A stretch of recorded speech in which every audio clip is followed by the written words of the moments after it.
Muito bem, voltamos a falar direto da página do Jornal Visão Espírita no YouTube e no Facebook para mais uma gota de Espiritismo, mais uma gota de O Livro dos Espíritos. Estamos no livro terceiro e vamos começar o capítulo terceiro, Lei do Trabalho. Tem necessidade do trabalho, limite do trabalho e repouso. Nós vamos estudar hoje necessidade do trabalho. Vamos iniciar esse item com as questões 674, 675 e 676, 674, 675 e 676. Se você puder compartilhar esse vídeo, comentar e curtir, você ajuda na divulgação da doutrina espírita, porque o YouTube e o Facebook recomendam para mais gente. Quanto mais curtidas, mais comentários, mais compartilhamentos tiver, tá bom? Muito obrigado desde já. Lei do Trabalho, capítulo 3.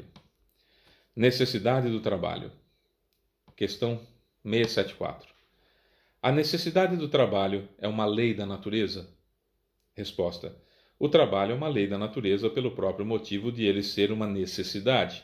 A civilização obriga o homem a trabalhar mais porque aumenta suas necessidades e prazeres. 675. Só se deve entender por trabalho as ocupações materiais? Não. O espírito trabalha como o corpo. Qualquer ocupação útil é um trabalho. 676. Por que o trabalho é imposto ao homem? Resposta. É uma consequência de sua natureza corporal. É uma expiação e, ao mesmo tempo, um meio de aperfeiçoar sua inteligência. Sem o trabalho, o homem permaneceria na infância intelectual. Por isso, ele deve ao trabalho e à sua atividade toda sua alimentação, sua segurança e seu bem-estar. Àquele que é frágil demais, fisicamente, Deus concedeu para compensar a inteligência. Mas é sempre um trabalho. Olha,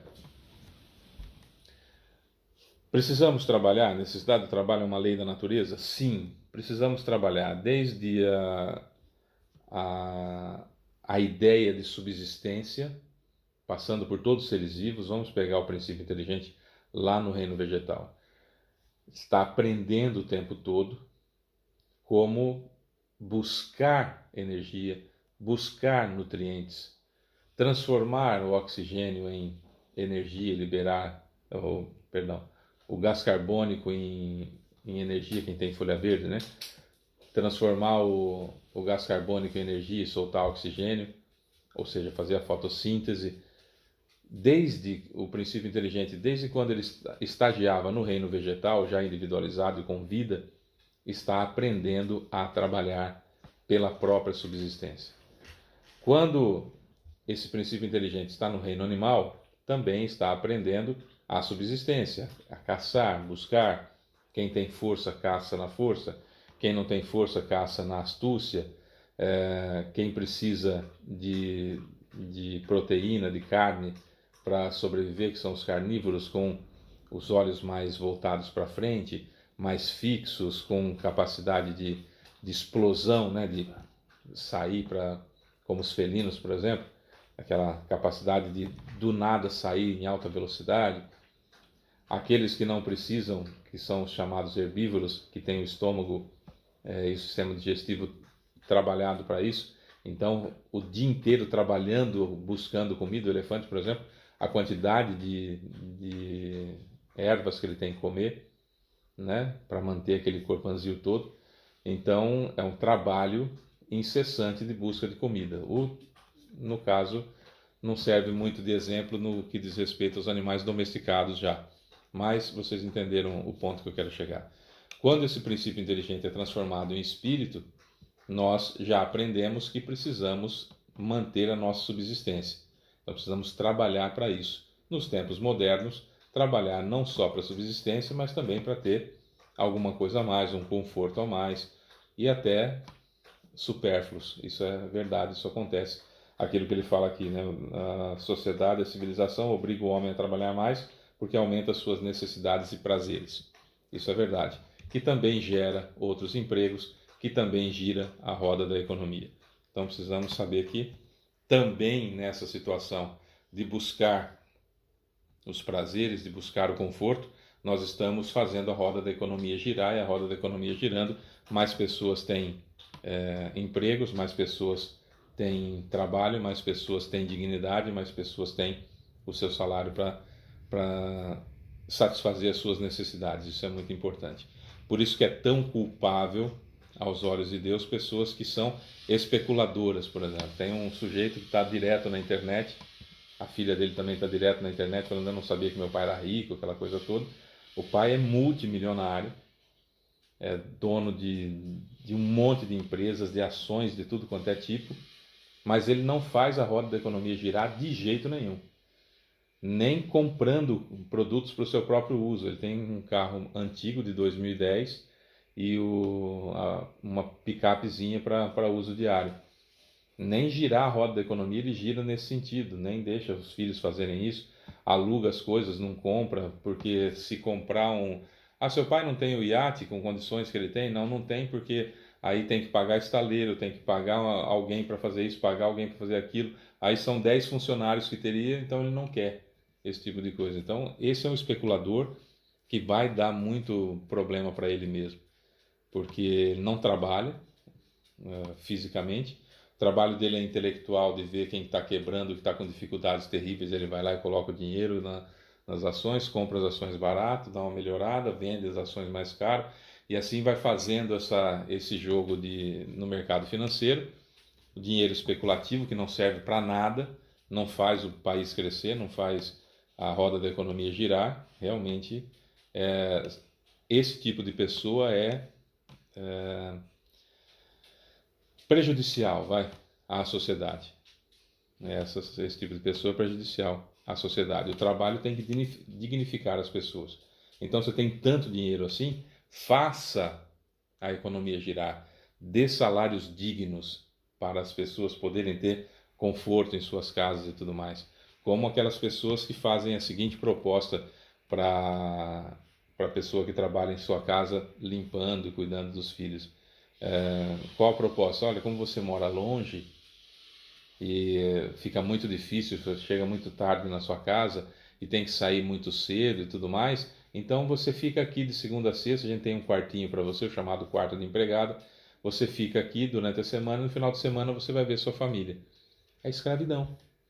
Ela deveria ganhar um salário digno suficiente para que ela pudesse voltar para casa todo dia, dar conforto para os seus filhos, tanto quanto ela proporciona para os filhos daquela pessoa naquela casa que ela trabalha. Quem tem um pouco mais de dinheiro já vai pensar que isso é um grande absurdo, mas não é. Essa é a realidade dos fatos. Enquanto houver essa disparidade, essa ideia de que o outro tem que viver com uma miséria para me servir, o cristianismo está, se estiver, né, apenas nos lábios das pessoas e não dentro do coração. Esse é o ponto extremamente interessante.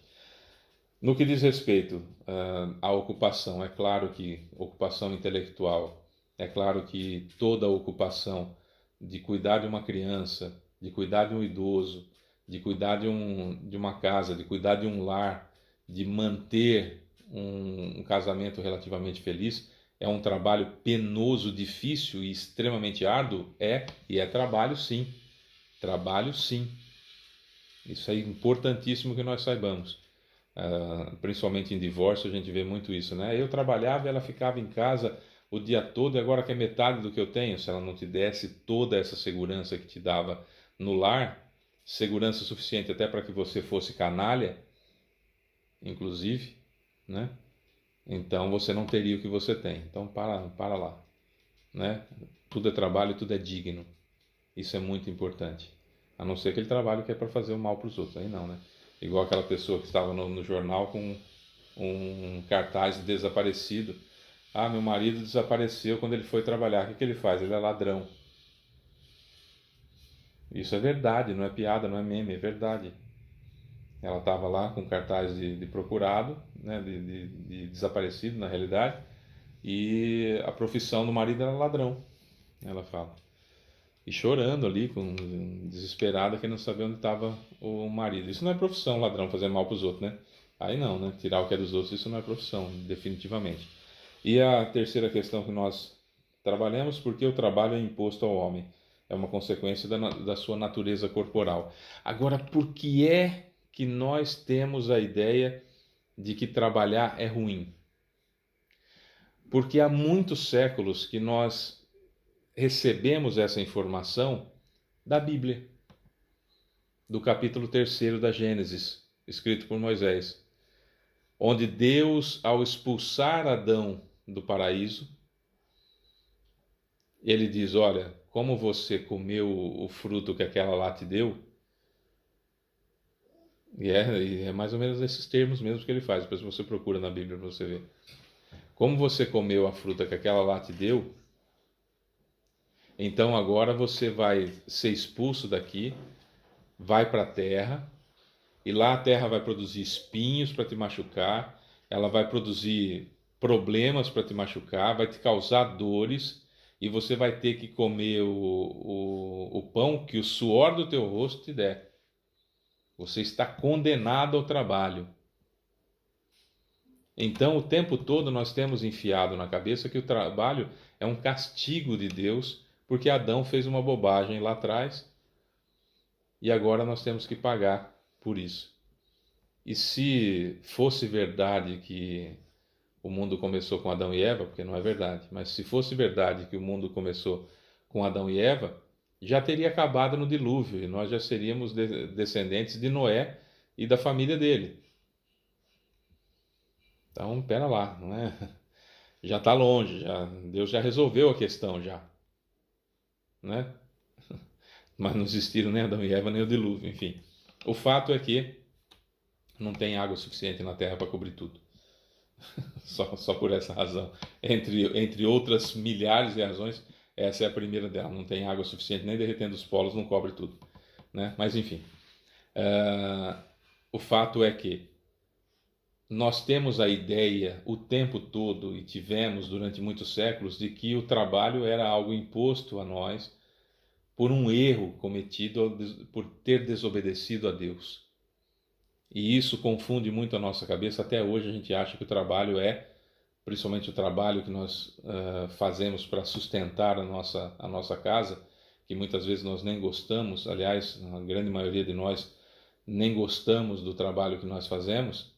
Muitos de nós adoramos o trabalho que fazemos e nem percebemos como trabalho, mas muitos de nós não temos essa sorte, e aí não gostamos do trabalho que nós fazemos, e aí é penoso para nós fazermos aquilo.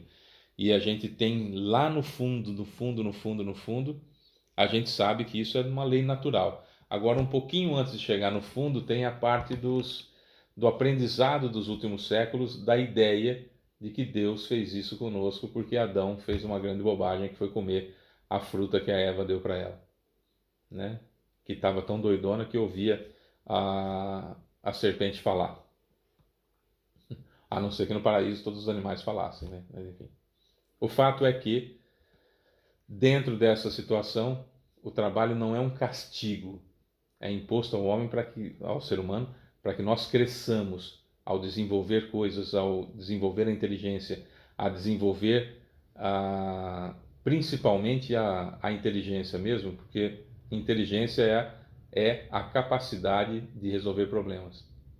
A inteligência se mede, via de regra, pela capacidade de resolver problemas. O teste de QI, por exemplo, de coeficiente de inteligência, ele você vai resolvendo problemas. Então, a capacidade de resolver problemas é por aí que se mede a inteligência. E trabalhando, gerando coisas novas, criando coisas novas, sendo co-criador com Deus, buscando inclusive o conforto supérfluo, mas correndo atrás de algo diferente, é aí que desenvolvemos a nossa inteligência, porque vamos habilitando-nos a resolver problemas cada vez mais complexos, cada vez mais difíceis. Então, a lei do trabalho é uma necessidade evolutiva para nós, não uma punição. É uma expiação para o homem. É uma expiação para o homem quando ele não faz bom uso da sua capacidade. Então você tem alta capacidade para entender, como nesse exemplo que eu estava dando há pouco, do sujeito que especula no mercado financeiro e tem dinheiro que não serve para nada, não usa nem para ele nem para os outros, não usa para ninguém, não gira a roda da economia.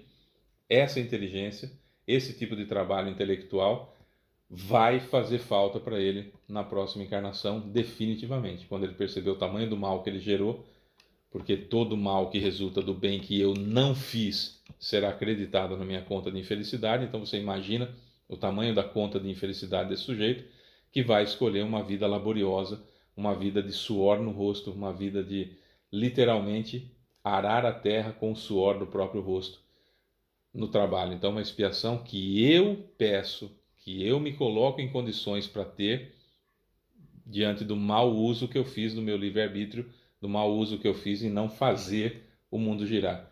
É por isso que nós temos tantas e tantas e tantas e tantas pessoas pobres, porque a cada vez que nós temos a oportunidade de sair dessa situação e fazer o certo, a gente repete aquilo que os outros fizeram de errado e aí nos colocamos de novo na roda para voltar na pobreza, na dificuldade. O dia que nós pararmos de cometer esses equívocos, não vai haver mais necessidade de ter ninguém pobre, porque não vai ter necessidade de ninguém passar por aquela expiação.